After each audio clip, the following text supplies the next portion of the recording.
Okay, let's jump right in. We're going to tackle a massive misunderstanding in the corporate world, and we're going to do it using the brilliant ideas from Ross Anderson's book, Security Engineering. The big takeaway? Security isn't some product you can just buy off a shelf. It's a whole system that you have to build from the ground up. You see this in the news all the time, right?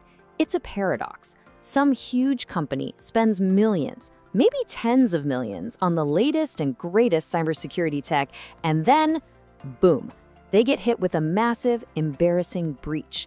So if their digital walls are supposed to be so high, how on earth do attackers keep waltzing right in? That's the question we're going to get to the bottom of. And the answer, well, it really comes down to a huge shift in mindset. The old way of thinking, which is still super common, is that security is just a technical problem. It belongs to the IT department, and the solution is always more firewalls, more software. But the new way, the correct way to see it, is as a system problem. It's something that's managed with people, with processes, and with governance. And it's owned by the entire business. And that changes everything. All right, so first up, let's really break down that old way of thinking. Why is just throwing more and more technology at the problem a strategy that's doomed to fail? You know, it all boils down to this classic idea. Attackers are smart and they're lazy, in a good way. They're not going to spend all their energy trying to knock down the strongest part of your castle wall. No way. They're going to walk around the perimeter until they find the unlocked door, the open window, the one weak spot. And you know what? More often than not, that weak link isn't a piece of tech. It's a person who gets tricked into clicking a phishing link or a broken business process that lets a totally fake payment slip right on through.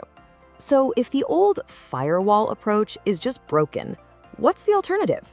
Well, this brings us to the absolute core concept from Ross Anderson's work. We have to start seeing security as a complete system. And here's the official definition, and it's so important we get this right. Security has to be designed end to end. You can't just bolt it on as an afterthought. You have to think about every single part of your organization because you can bet the attackers are. They will find that one weak point. And it doesn't matter if it's in your code, your accounting department, or even in the C-suite. So what does this system actually look like in practice? Well, technology is one of the pillars for sure. Firewalls, encryption, that stuff matters. But honestly, the real work, where the game is won or lost, is in the other three pillars: people, processes, and incentives. It's about how your employees are trained, the rules they follow for really critical things like sending money, and maybe most importantly, what the business is actually paying them and rewarding them to do. So let's dig a little deeper into those non-technical weak spots. You know, the ones that are so easy to overlook. This quote, man, it just hits the nail on the head. The biggest security risks out there aren't always some super sophisticated, complex exploit. A lot of the time, they're just human. A simple mistake, a bit of clever social engineering, or, and this is the big one, people just trying to do their jobs based on incentives that accidentally create gigantic security holes. And you can see exactly how this plays out in the real world.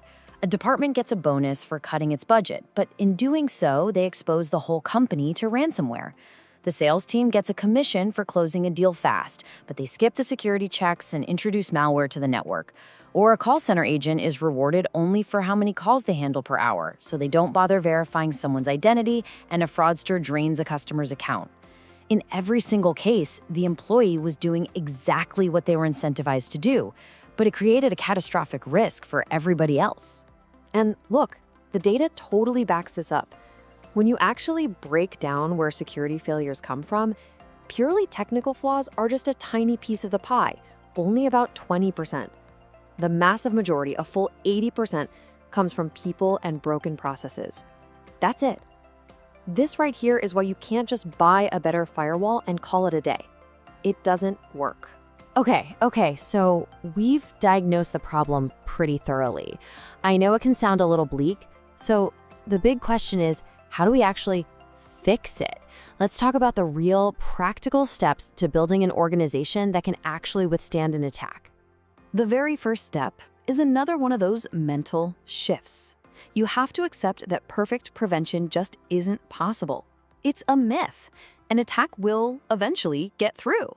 So the goal isn't just to build a taller wall, it's to build a system that can take a punch, realize it's been hit, contain the damage fast, and recover. That is resilience. And here are 5 big steps to get there. Now, notice something here. Only the last one is purely about technology. The first 3 are all about weaving security right into the fabric of the business. You integrate it into processes from day one, you mandate simple verifications like having 2 people sign off on big payments, and you actually align people's performance reviews with being secure. Then, and only then, do you test that whole system constantly to find the holes. This also means we have to completely rethink training. Forget that generic once-a-year video that everybody just clicks through while checking their email. That's useless. Training that actually works is based on your role. Your finance team doesn't need to learn about secure coding, but they absolutely need to be experts in spotting payment fraud. Your average employee needs to be a master of spotting a phishing email. It's all about getting the right knowledge to the right people. Okay, and finally, this might just be the most important part of the entire discussion. Let's talk about the absolutely non-negotiable role of leadership. Because let me be clear, none of this works without them. Period. A real culture of security has to start at the very top. If the CEO asks for an exception to a security rule just this once, the whole system is immediately undermined. Leadership has to visibly follow all the rules, they have to talk about security as a core business risk in board meetings, they have to fund it properly, and they should be celebrating the employees who do the right thing and prevent a problem. They need to be in the room when the attack drills happen. This is the key takeaway for every single board member, every C-suite executive out there. Security is not some IT problem you can just delegate and then forget about. It is a fundamental business risk, just like financial risk or market risk, and it demands the same level of serious, top-level attention and governance. And here's the cool part. When you get this right, you can reframe the whole conversation. Security stops being seen as just a cost center, this black hole that you pour money into. It becomes what it truly is. The absolute foundation of trust between you, your customers, your partners, and your own employees. So in the end, this isn't just about avoiding something bad from happening. As the source material really drives home, when you build a true security system, you're not just building stronger defenses. You are actively building a stronger, more trustworthy, and more resilient business. It actually becomes a competitive advantage. So I'll leave you with this one question to think about. When you really look at your own organization, is security seen as just the IT department's job? Or does absolutely everyone, from the person at the front desk all the way up to the boardroom, understand that they have a critical role to play? The answer to that question? Well, it'll tell you everything you need to know about how secure you really are.